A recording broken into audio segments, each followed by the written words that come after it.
Okay, so this is something I've wanted to talk about ever since I first maxed my first 15 laugh Uber back a couple months ago. And it's about how I believe that 15 laugh Ubers are the most underappreciated playstyle in the entirety of Toontown. And a lot of people are probably going to get mad at me for making such a bold claim because there's a lot of other play styles such as reverse Ubers, 2 and 3 track semis, other types of semi tunes, soundless, lureless, some other things like that. And those play styles, they're hard. They are very challenging. I personally have a soundless of my own.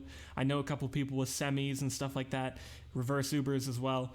Those are fun play styles, but something you get from a 15 laugh Uber is not the same as something like that.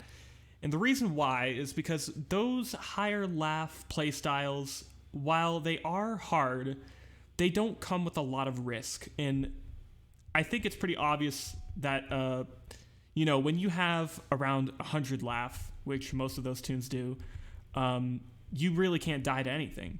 It's hard that you have to grind with such limitations, but there's no risk. And I think risk specifically is what is so unique about the Uber playstyle. And specifically 15 laughs are the riskiest. And of course, there's 4 and 3 track Ubers, but I've played both of those as well, and I can tell you that none of them compare to a 15 laugh Uber. 15 laugh Ubers are a whole nother level, and that's because that 3 and 4 track Ubers are all above 25 laugh, either 25 laugh or above. And the thing is, they cannot be one shot. 25 laughs are at the perfect level to never be one shot. They're always 2 shot. But a 2 track Uber throughout their entire time playing will be one shottable. And the reason that that's significant is because you are in a VP, which is, I believe the VP is the perfect boss for an Uber, because the VP is the most chaotic boss in the entirety of the game. Because think about it, with a CFO, CJ, or CEO, you're always going with tunes that are at least 100 laugh. They're pretty competent. I mean, with CFOs, you of course could be going with tunes that are maybe a little lower, but with the VP, you get pretty much anybody. You can get from people that are like 15 laugh that have cupcake and squirting flower, all the way up to 137s. You can get anybody in this person's bag. And that's what's so crazy about it, is that no other boss fight has the unpredictability that comes with the nature of the fact that you can get your suit whenever you want. So there's that. And then you also have to remember that sellbots are the most powerful cogs in the game. And maybe not by a whole lot, but when it comes to Ubers, it really matters. Because with boss bots, the only hit all boss bot is a yes man, and that's really not going to matter at all. With law bots, bigwigs have a 95% accuracy hit all, but it only does like 18 damage if I recall correctly, maybe even less. Robber barons have a hit all attack that actually does more than Hollywood's, but it's only 80% accurate. But Hollywood's 2 attacks do 20 damage and have 95% accuracy. So it is essentially a 15 laugh Uber killer. And those kind of cogs are the reason that it fits so well with the playstyle. So, and not just the Hollywood. Minglers are infamous for their paradigm shift, doing a disproportionate amount of damage to being a level 11 cog.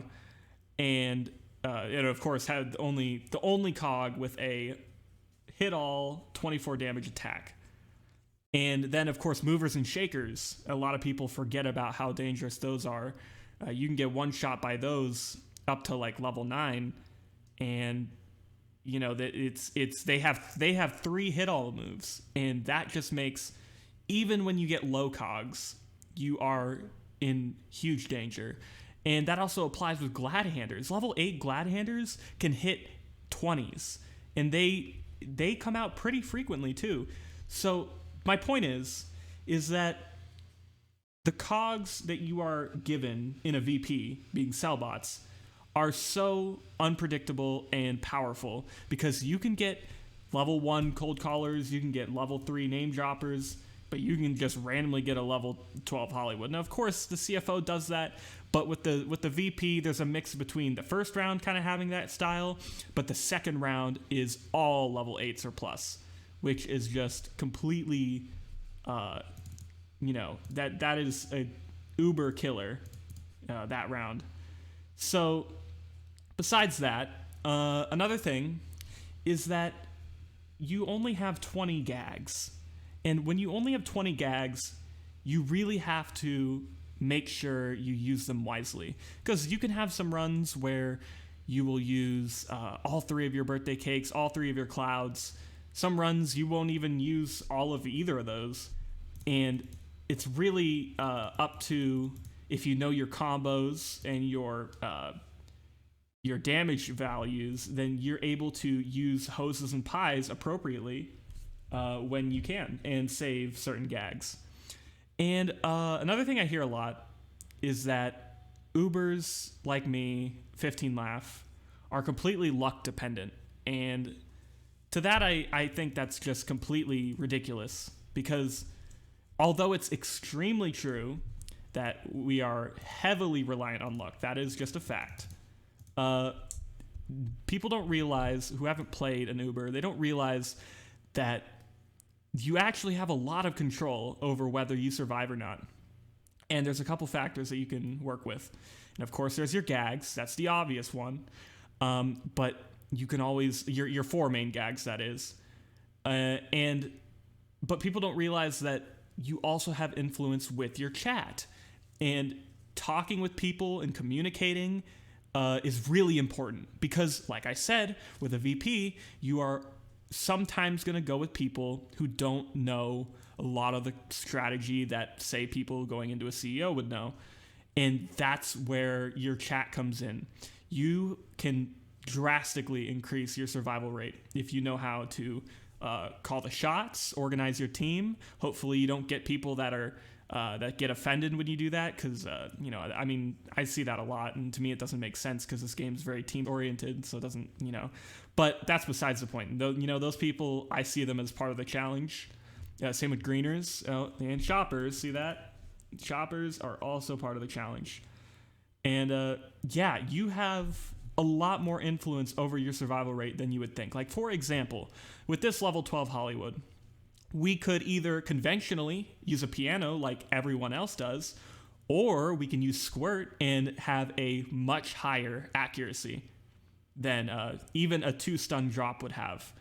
So, little things like that, although they are little, you can increase your survival rate.